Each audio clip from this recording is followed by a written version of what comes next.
जय जोहार, नमस्कार। दैनिक छत्तीसगढ़ देखना शुरू कर चुके हैं आप। मैं हूं आपके साथ अभिजीत कुमार। करते हैं आज की खबरों की शुरुआत, लेकिन उससे पहले सुर्खियों के साथ सिर्फ दैनिक छत्तीसगढ़ चैनल पर प्रदेश में थमती हुई कोरोना की रफ्तार के बीच एक बार फिर से लोगों के लिए चौंकाने वाली खबर। प्रदेश में मिले कोरोना के 6 नए मरीज, स्वास्थ्य विभाग में मचा हड़कंप। 22 को रायपुर राष्ट्रीय स्वयंसेवक संघ का एकत्रीकरण कार्यक्रम, 10,000 स्वयंसेवक होंगे शामिल।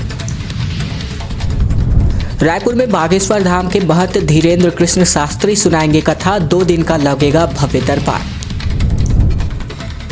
निजी मेडिकल कॉलेज की फीस 25% तक बढ़ी। एमडी और एमएस के लिए अधिकतम 9,98,000 और एमबीबीएस में 7,99,000 रुपए सालाना लगेंगे।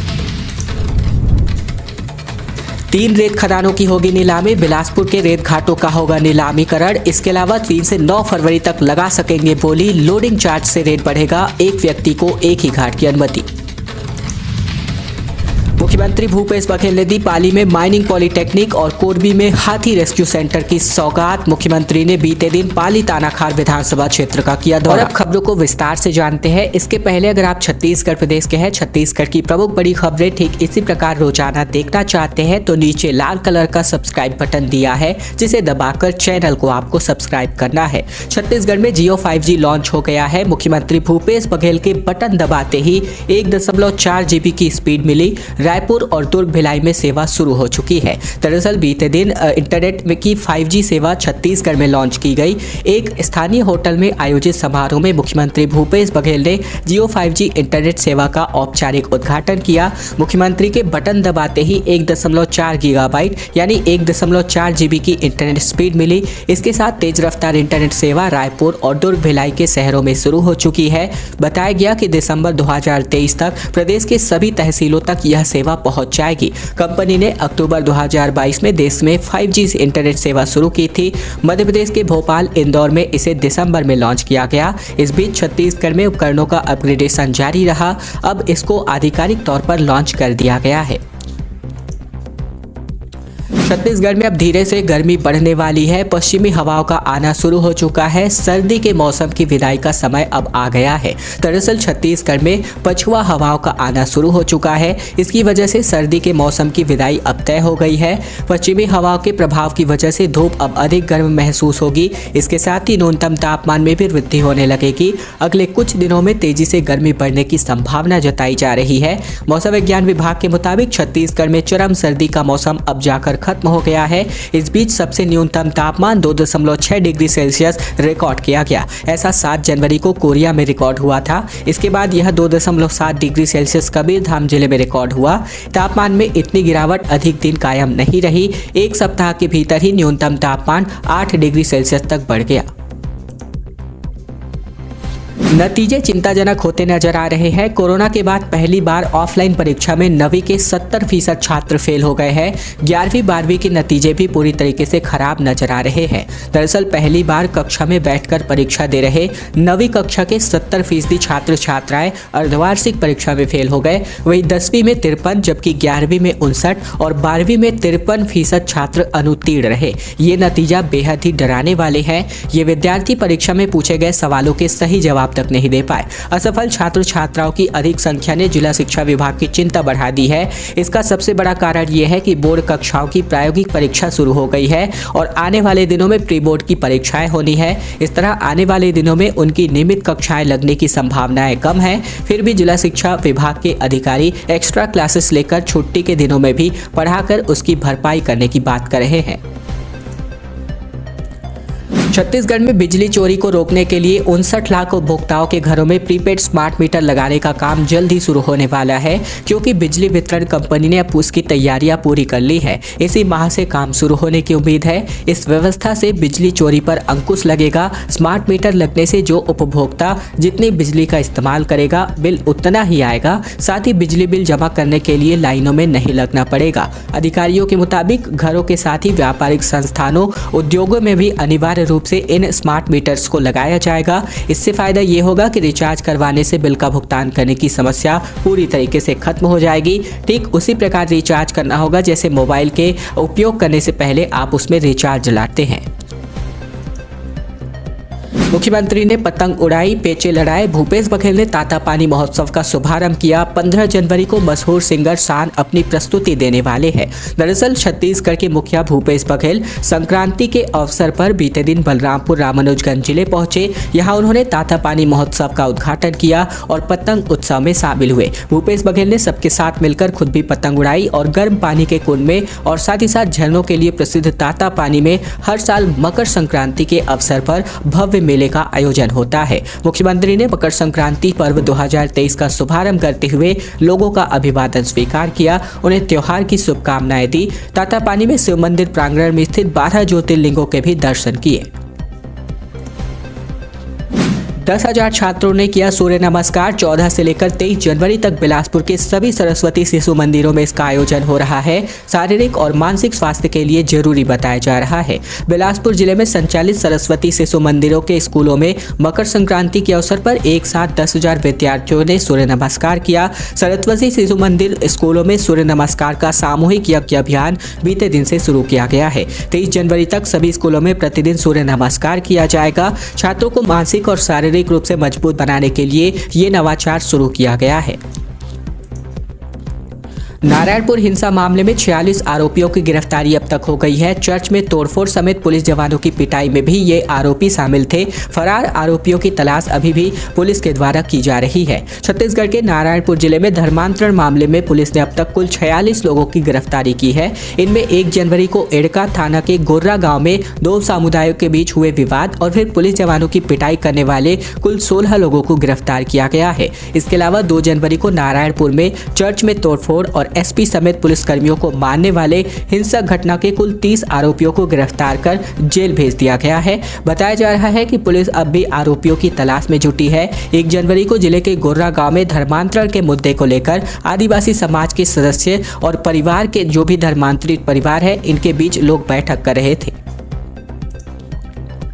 मुख्यमंत्री ने कटघोरा को जिला बनाने से किया साफ इनकार। पाली तानाखार विधानसभा क्षेत्र में 97 करोड़ के विकास कार्यों का शिलान्यास और लोकार्पण मुख्यमंत्री भूपेश बघेल ने किया। दरअसल इस क्षेत्र के 22 विकास कार्यों का लोकार्पण और 37 कार्यों का शिलान्यास मुख्यमंत्री ने किया।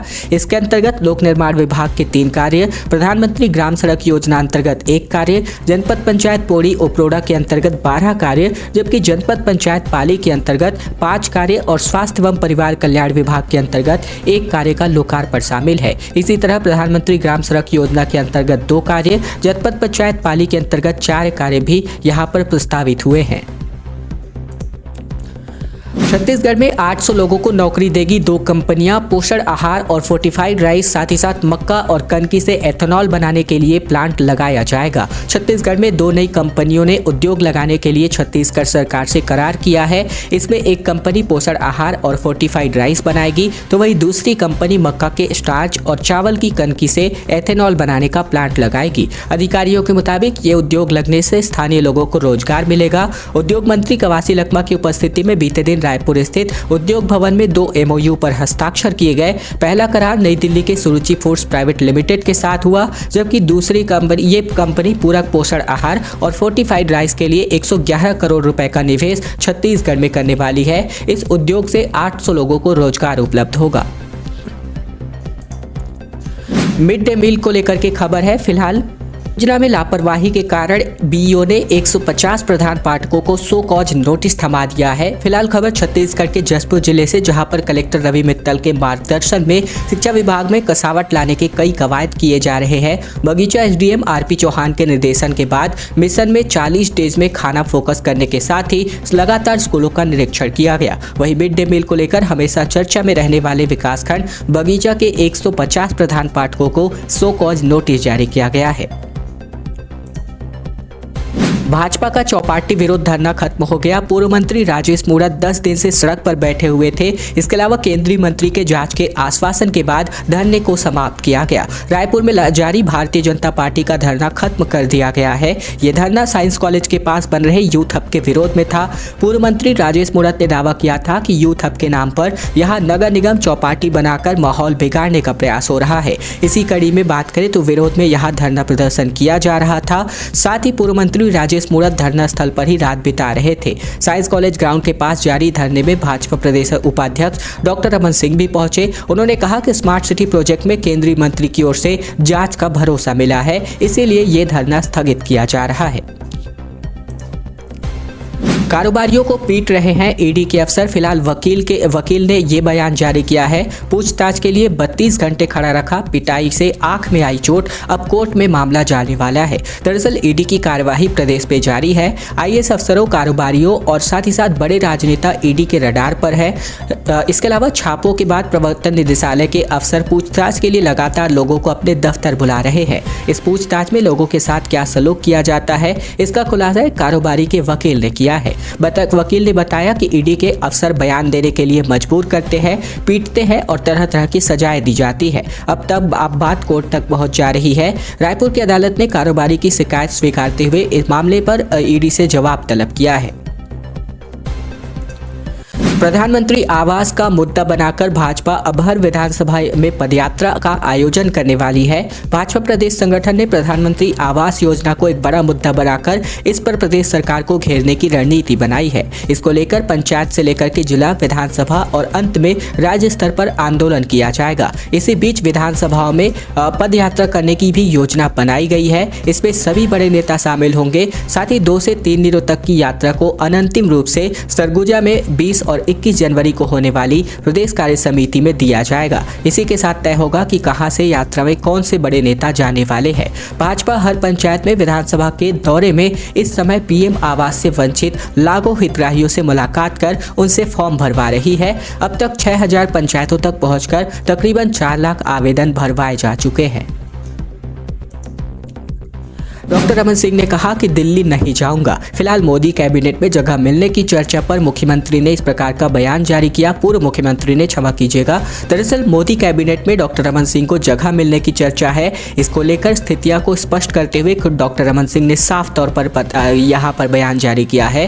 बीते दिन पूर्व मंत्री राजेश मूरत के धरना प्रदर्शन में शामिल होने डॉक्टर रमन सिंह गए हुए थे। यहाँ मीडिया ने मोदी कैबिनेट पर सवाल किया तो उन्होंने अपनी स्थिति को लेकर डॉक्टर रमन सिंह ने जवाब दिया। दिल्ली जाकर मोदी मंत्रिमंडल में शामिल होने की बात पर डॉक्टर रमन सिंह ने कहा कि मैं छत्तीसगढ़ में ही अच्छा लगता हूं और मुझे छत्तीसगढ़ अच्छा लगता है। कांग्रेस नेता मंत्रिमंडल में जगह मिलने की बात कर रहे हैं। ये पूछे जाने पर डॉक्टर सिंह ने कहा कि कांग्रेस नेता यही चाहते हैं कि मैं छत्तीसगढ़ में ना रहूं। छत्तीसगढ़ में बहुत से योग्य लोग हैं, उन्हें स्थान मिल सकता है। ये कहते हुए डॉक्टर रमन सिंह ने संकेत दिया कि मोदी कैबिनेट में प्रदेश के लोगों को जगह मिल सकती है। खैर दोस्तों, आज की खबरों का सिलसिला बस यही तक का था। अगर आपको यह वीडियो पसंद आए तो वीडियो को लाइक कीजिएगा। चैनल पर नए हैं तो चैनल को सब्सक्राइब कर लीजिएगा ताकि प्रतिदिन की महत्वपूर्ण खबरें, छत्तीसगढ़ समाचार बिना किसी रुकावट रोजाना हम आप तक पहुंचा सके।